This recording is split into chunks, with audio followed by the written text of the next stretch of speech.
नमस्कार, welcome to career 247। मैं हूं प्रशांत धवन। नाउ यहाँ पे आप देख पाओगे, ये है भारत के प्रधानमंत्री का प्लेन जो बहुत ही जल्द टेक ऑफ करेगा और पीएम मोदी जाएंगे इजराइल की राजधानी तेल अवीव में।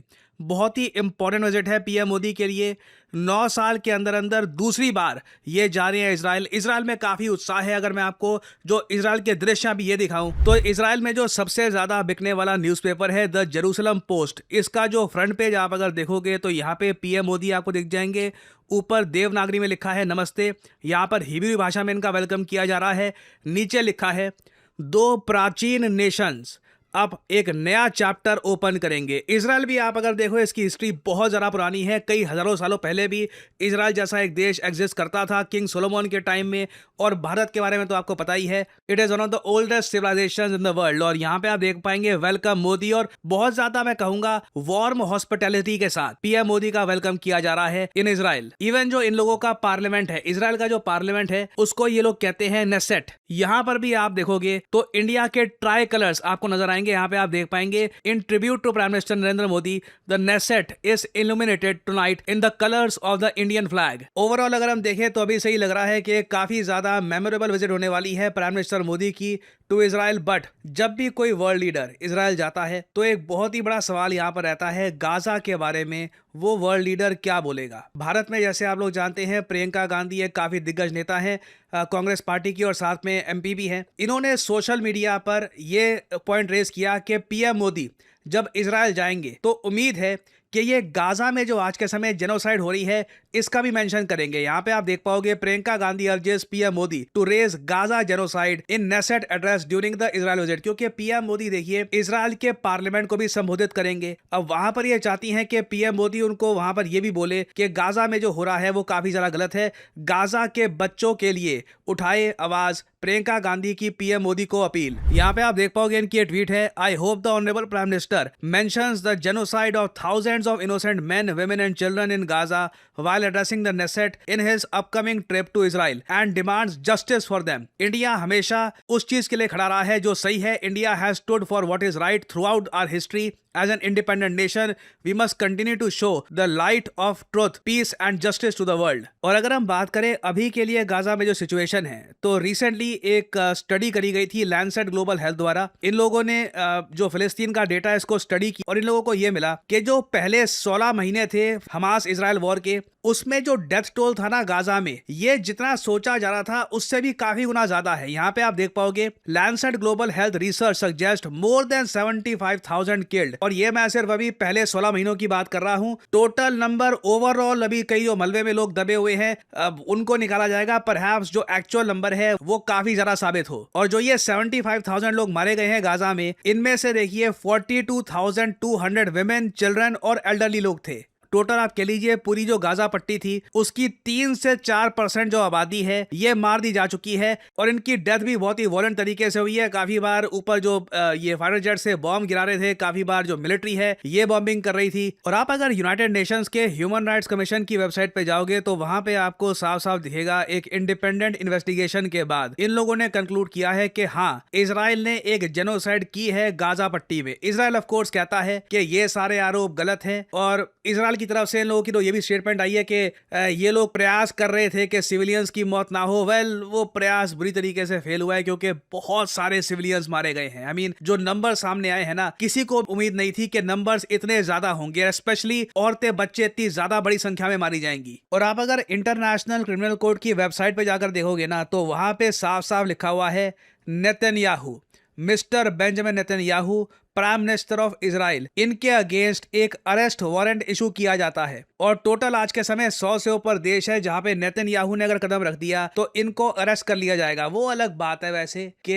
अरेस्ट करने से पहले यूएसए धमकी देगा उस कंट्री को कि नेतन्याहू को छू मत लेना, और अगर नेतन्याहू को अरेस्ट कर लिया तो हम मिलिट्री एक्शन लेंगे। वो अलग बात है कि इनको कोई अरेस्ट कर पाता या नहीं कर पाता, that is completely different. But on paper अगर मैं बताऊं तो ये जो आप मैप देख रहे हैं यहाँ पे जो भी ब्लू कंट्रीज है ना, यहाँ पे ये अगर नेतन्याहू कदम रखते हैं तो एटलीस्ट ऑन पेपर, क्योंकि ये सब देश इंटरनेशनल क्रिमिनल कोर्ट के मेंबर है, तो नेतन्याहू को जेल यहाँ पे हो जानी चाहिए। रीजन क्या है? For war crimes of starvation as a method of warfare, कि गाजा में ना सिर्फ लोगों को बॉम्ब करके मारा है, काफी जगह फूड की सप्लाई कट कर दी, जिसकी वजह से लोग भूख के मारे मरे हैं, स्टारवेशन से मरे हैं। तो ये सब आरोप देखिए इजराइल पे लगे हैं। आरोप क्या, अब तो खैर अरेस्ट वारंट भी आ चुका है बेंजामिन नेतन्याहू के अगेंस्ट। तो इजराइल बहुत सारा बैगेज लेके आता है साथ। बिल्कुल ये गोल्डन होराइजन जैसा मिसाइल ऑफर कर रहे हैं भारत को, ये टेक्नोलॉजी ऑफर कर रहे हैं भारत को कि किस तरीके से हम वाटर स्केर्सिटी को कम कर सकते हैं। बट इजराइल का जो गाजा वाला इशू है ना, उसकी वजह से एक प्रॉब्लम रहती है कि कैसे इस कंट्री के साथ डील किया जाए। ऑलरेडी आप देखोगे अमेरिकन मीडिया ने काफी लिखा है, from diplomacy to soccer Israel is becoming a pariah on the global stage. Israel को काफी हद तक आइसोलेट करने का प्रयास किया गया है। कुछ हद तक मैं कहूंगा कि इस प्रयास में सफलता भी मिली है कई देशों को। बट इंडियन पर्सपेक्टिव से अगर हम बात करें ना, तो इजराइल एक बहुत ही ज्यादा एक आप कह लो पहेली की तरह है। एक तरफ देखिए ये सारे इश्यूज हैं गाजा वाले, दूसरी तरफ जब इंडियन पब्लिक से पूछा जाता है कि आपके इजराइल और नेतन्याहू को लेकर क्या ओपिनियन है, तो आप देखोगे सबसे ज्यादा कम नेगेटिव ओपिनियन इजराइल के बारे में आपको मिलेंगे भारत में। ज्यादातर लोग आज भी इंडिया में देखते हैं इजराइल को एक पॉजिटिव तरीके से। और इवन जब एक सर्वे किया गया दुनिया भर में कि कौन कौन से देश हैं जहां पे भारत को पॉजिटिव तरीके से देखा जाता है, तो उन 24 कंट्रीज में से आप देखोगे फेवरेबल की लिस्ट में इजराइल आपको सेकंड स्पॉट पे मिलेगा, केनिया के पीछे। केनिया में सबसे ज्यादा इंडिया की एक पॉजिटिव इमेज है, मैं लोगों की बात कर रहा हूं।